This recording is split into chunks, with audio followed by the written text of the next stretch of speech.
अस्सलाम वालेकुम dear students. आज हम लास्ट लेक्चर केमिकल काइनेटिक्स का देखेंगे एंड दैट इज बेटा कोलिजन थियरी।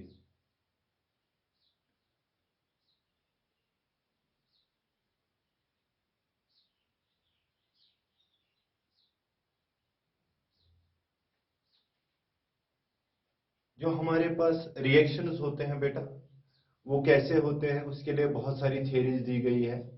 उन थियरीज में से एक थियरी है बेटा, that is called collision theory. ये जो थियरी है बेटा, ये दो केमिस्ट्स ने दी थी। एक का नाम था बेटा मैक्स ट्रॉट्स एंड दूसरे का नाम था बेटा William Lewis. So this theory was proposed by two chemists. एक का नाम था बेटा ट्रॉट्स और दूसरे का नाम था लेविस। ये जो कोलिजन थ्योरी है, it is purely based upon kinetic theory of gases. Kinetic theory of gases. So अब याद रखेंगे कि ये जो कोलिजन थ्योरी है जो हम पढ़ने जा रहे हैं, it is purely based upon what बेटा, काइनेटिक थ्योरी ऑफ गैसेस। और इस कोलिजन थ्योरी में जो रिएक्टेंट मॉलिक्यूल्स होते हैं, दे आर रिएक्टेंट मॉलिक्यूल्स जो होते हैं बेटा, reactant molecules are treated as hard spheres. इस थ्योरी में जो रिएक्टेंट मॉलिक्यूल्स आप लेंगे उनको ट्रीट किया जाएगा वो हार्ड स्फीयर्स है बेटा। नाउ ये जो कोलिजन थ्योरी है, व्हाट डज इट स्टेट्स, ये क्या हमें समझाता है? कोलिजन थ्योरी जो है, इसके बहुत सारे पोस्टुलेट्स हैं। जो मेन पोस्टुलेट्स इस थ्योरी के हैं बेटा, वो इस प्रकार के हैं। जरा मैं आपको दिखाऊं बेटा, please. According to this theory, collision theory, reaction occurs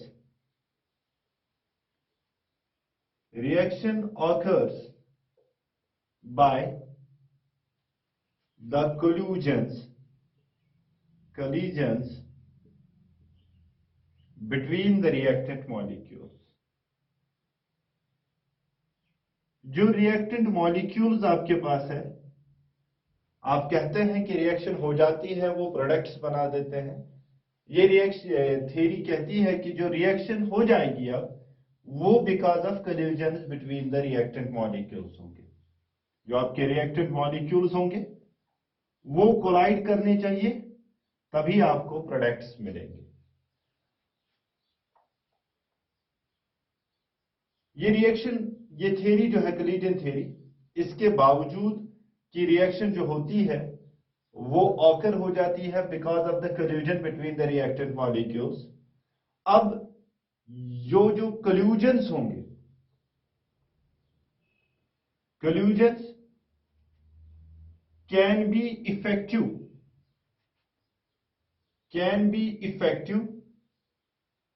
only when they possess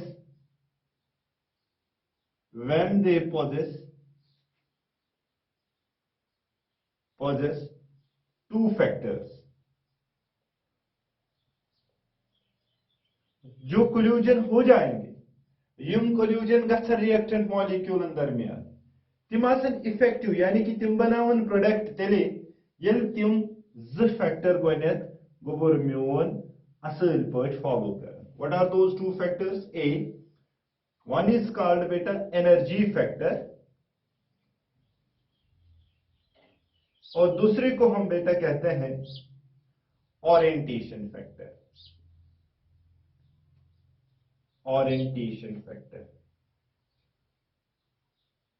अगर मैं आपको फिर से समझाऊं बेटा, जरा देखिए। कोलिजन थ्योरी जो है, इसके मेन पॉइंट्स जो है बेटा, वो क्या है कि जो कोई भी रिएक्शन आप देखेंगे वो ऑकर होती है by the collusion between the reactant molecules. जब रिएक्टेंट मॉलिक्यूल्स कोलाइड करेंगे तभी प्रोडक्ट्स बनेंगे। और वो कोल्यूजन जो होंगे, जो कोल्यूजन आपस में रिएक्टेंट्स कर रहे हैं, वो इफेक्टिव तभी हो जाएंगे जब वो ओवरकम दो फैक्टर्स करेंगे, when they possess two factors. One is called beta energy factor and second one is called frequency orientation factor. Okay, now orientation factor energy factor को मैं अगर एक्सप्लेन करूं, energy factor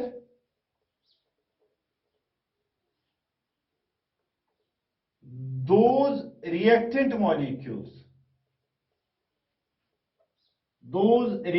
molecules which possess energy greater or equal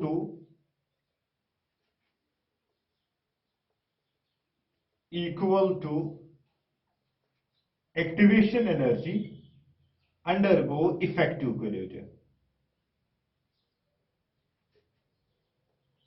हम कह सकते हैं बेटा, energy factor में वही रिएक्टेंट मॉलिक्यूल्स आपको प्रोडक्ट्स देंगे जिनके पास एनर्जी जो होगी वो ग्रेटर और इक्वल टू किसके होगी बेटा, that will be equal to what, activation energy, then they will undergo effective collision and they will form the products. So सबसे पहले आपको याद रखना है कि जो कोई भी रिएक्शन आपके सामने होगी that occurs because of the collision of reactant molecules. अब उन collisions में कौन collisions effective होंगे, that can be determined by these two factors. One is called energy factor and second one is called orientation factor.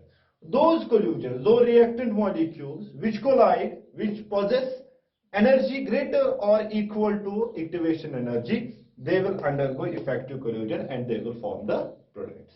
Second factor, that is orientation factor. Orientation factor में हम क्या कहते हैं बेटा, orientation factor में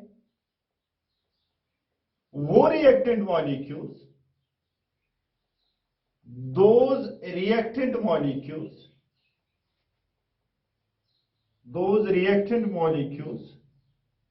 which possess proper orientation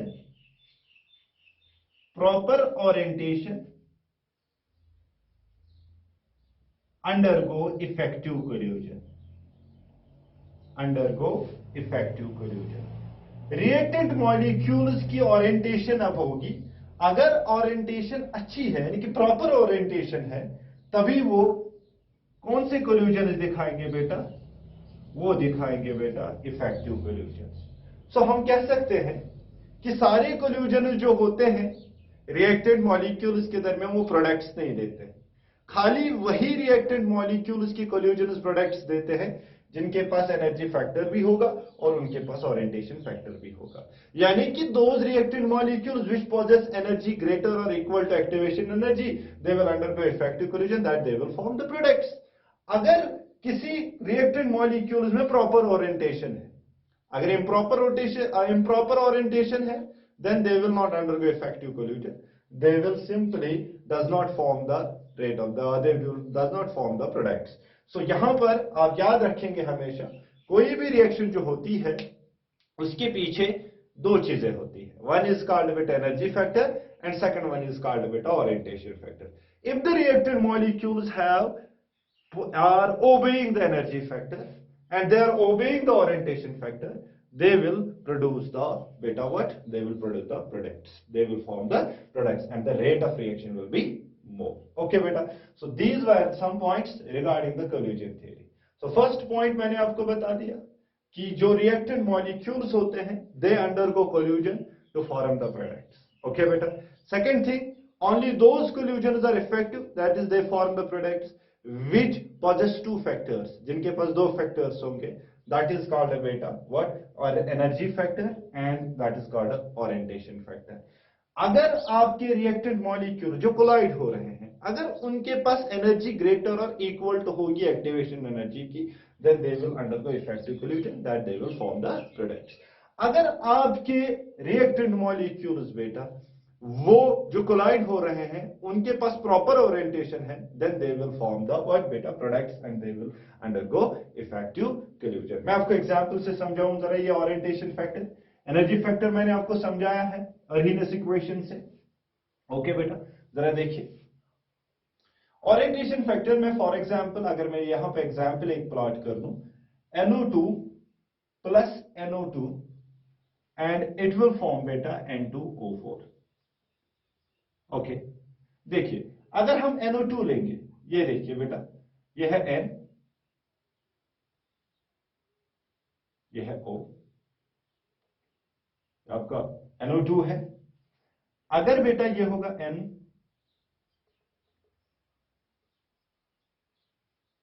ये O है और ये O है, ये देखिए N और N, O और O ये प्रॉपर ओरिएंटेशन में है, यानी कि N और N आपस में मिलेगा एंड इट विल फॉर्म बेटा दिस वन N,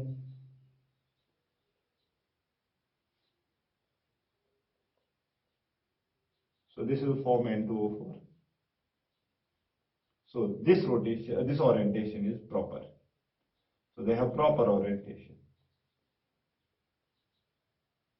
इस वाली डायरेक्शन में अगर ये रिएक्टेंट मॉलिक्यूल्स NO2 आपस में कोलाइड करेंगे, then they will easily form the product and the rate of reaction will be more. अगर मैं इसका सेकंड थिंग ले लूं, इम्प्रॉपर ओरिएंटेशन, अगर दिखाऊं आपको, it is an, it is O, it is O, और यहां से मैं दिखाऊं ऐसे,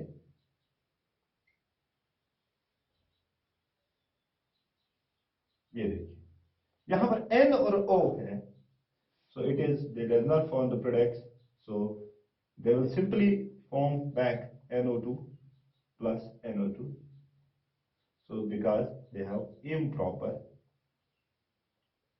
orientation, improper orientation।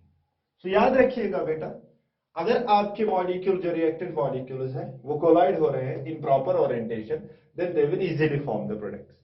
अगर आपके जो रिएक्टेंट मॉलिक्यूल्स है बेटा वो इम्प्रॉपर ओरिएंटेशन में है, then they will not form the products, they will form the reactants back। okay, so this was the orientation factor, so you can write down it।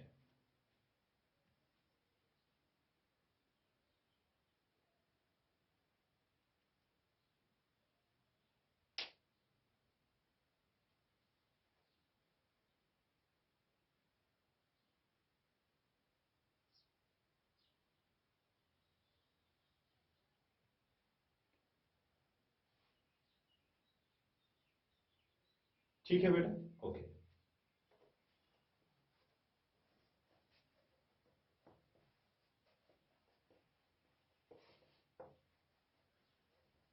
अब देखिए अगर हमारे पास एक रिएक्शन मिक्सचर है, ठीक है ना, इसमें reactant molecules, reactant molecules,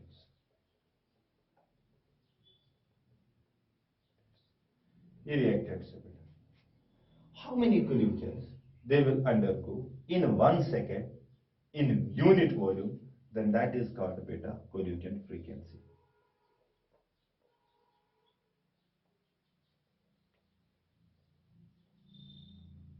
what is collision frequency beta? The number of collisions, number of collisions between reactant molecules in 1 second in unit volume। अगर हम यूनिट वॉल्यूम लेंगे और 1 सेकंड में हम देखेंगे रिएक्टेंट मॉलिक्यूल्स के दरमियान कितने कोल्यूशंस हो जाएंगे, देन दैट इज कॉल्ड बेटा collision frequency, that is represented by Z।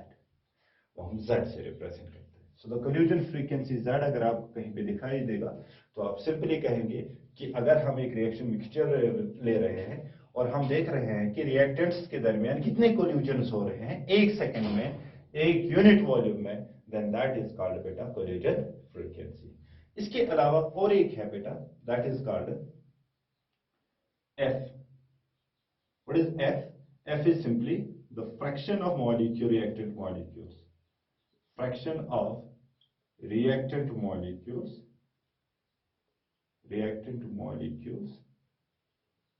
having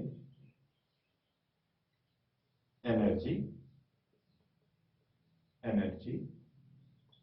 greater or equal to activation energy, that is called beta F। उसको हम कहते हैं F, उसको हम F से रिप्रेजेंट करते हैं। What is F beta? F is simply the fraction of molecules, reactant molecules having energy greater or equal to activation energy, जिसको आपने कहा था Arrhenius equations में Boltzmann's factor। आप इसको कह सकते हैं Boltzmann's factor भी कह सकते हैं। ओके ठीक। अब देखिए, अगर हम इसी कोलिजन थ्योरी की क्या बना देंगे मैथमेटिकल इक्वेशन, तो वो किस प्रकार की होगी। इससे पहले कि मैं मैथमेटिकल इक्वेशन इसकी बना दूं, मैं रिपीट करूं जरा थोड़ा सा फिर से बैक में कि कोलिजन थ्योरी जो है that was proposed by two chemists Max प्रॉट्स and William Lewis. This theory is purely based upon what? बेटा काइनेटिक थ्योरी ऑफ गैसेस। इसमें हम जो रिएक्टेंट मॉलिक्यूल्स लेते हैं that is treated to be as hard spheres. जो इसके main points है, कोलिजन थ्योरी के जो मेन पॉइंट्स है वो इस प्रकार के हैं। पहला पॉइंट कि जो भी कोई रिएक्शन होती है that occurs because of the collusion of reactant molecules. Now सारे कोल्यूजन जो होते हैं, बहुत सारे कोल्यूजन हो जाते हैं। अब सारे कोल्यूजन क्या प्रोडक्ट्स देते हैं? नहीं, खाली वही कोल्यूजन प्रोडक्ट्स देते हैं, इफेक्टिव होते हैं, यानी कि प्रोडक्ट्स देते हैं जिनके पास जो पॉजेस करते हैं दो फैक्टर्स को, एक को कहते हैं एनर्जी फैक्टर और दूसरे को कहते हैं ओरिएंटेशन फैक्टर। एनर्जी फैक्टर में हम वही रिएक्टेंट मॉलिक्यूल्स लेते हैं, वो प्रोडक्ट्स देते हैं जिनके पास एनर्जी जो होगी दैट विल बी ग्रेटर और इक्वल टू व्हाट बेटा? Fraction of reactant molecules which have energy greater और इक्वल टू व्हाट बेटा? Activation energy. They are called having, they are possessing the energy factor and they will form the products। और उसके साथ साथ हम दूसरा factor जो लेते हैं that is called orientation factor. Orientation factor में हम क्या देखते हैं बेटा? हम ओरिएंटेशन फैक्टर में देखते हैं कि वो रिएक्टेंट मॉलिक्यूल्स इफेक्टिव कोल्यूजन्स करते हैं, इफेक्टिव कोल्यूजन्स अंडरगो हो जाते हैं उनमें जिनके पास एक प्रॉपर ओरिएंटेशन होगी। अगर उनके पास प्रॉपर ओरिएंटेशन नहीं होगी तो वो रिएक्टेंट, वो प्रोडक्ट्स नहीं देंगे। ओके बेटा, इससे पहले कि मैथमेटिकल इक्वेशन डिराइव कर दूं कोलिजन थ्योरी की, उससे पहले हमें दो टर्म्स पता होनी चाहिए। One is called collision frequency and second is called F. What is collision frequency? अगर हमारे पास रिएक्शन मिक्सचर होगा और हम देखेंगे उसमें कि नंबर ऑफ रिएक्टेड मॉलिक्यूल जो है एक सेकंड में वो कितने कोल्यूजन्स करते हैं और इन यूनिट वॉल्यूम में, so that will be called collision frequency. वो हम Z से रिप्रेजेंट करते हैं। और F means fraction of molecule, जो हमने एनर्जी फैक्टर में देखा था, fraction of molecules of reactant molecule which possesses energy greater or having energy greater or equal to activation energy, जिसको हम क्या कहते हैं बेटा? बोल्ट्जमैन्स फैक्टर। ओके, चलिए अब देखते हैं बेटा कोलिजन थ्योरी की मैथमेटिकल इक्वेशन। ओके बेटा, जरा देखिए।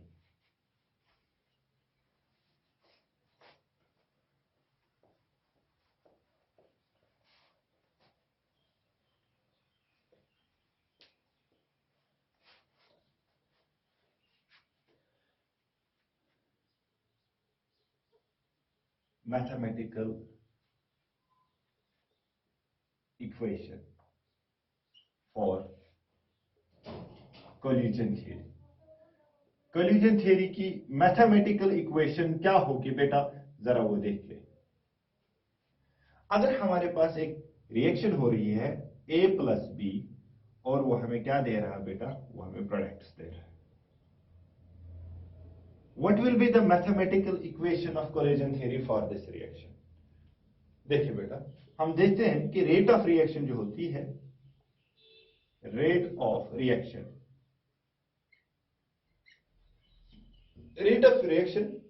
हम कह सकते हैं इज इक्वल टू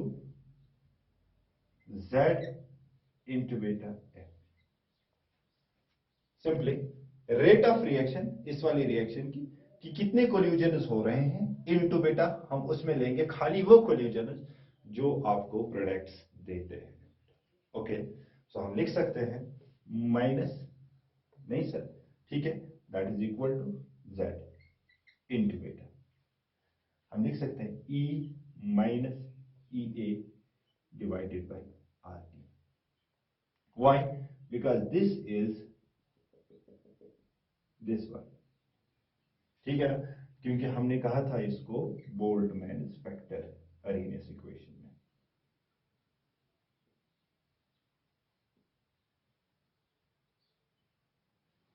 बोल्टमैन्स फैक्टर, तो हम कह सकते हैं देयरफॉर रेट ऑफ रिएक्शन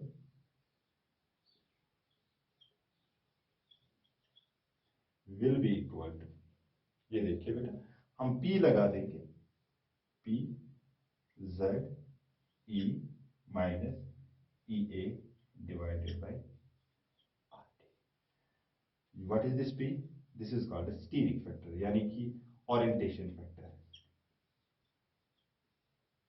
ठीक है, स्टीयरिंग फैक्टर, इसको हम ओरिएंटेशन फैक्टर कहते हैं। तो हम कहेंगे रेट ऑफ रिएक्शन किसी भी रिएक्शन की कोलिजन थ्योरी के हिसाब से that is equal to orientation factor into collision frequency into fraction of molecules having energy greater और इक्वल टू व्हाट बेटा, that is activation energy. So this equation is the mathematical form of collision theory, mathematical equation for collision theory. I hope you can understand it properly, and this was the end of the chemical kinetics beta. Or in next lectures we will start another unit, most probably we will start from organic chemistry, carboxylic acids and its derivatives. Okay, Allah Hafiz.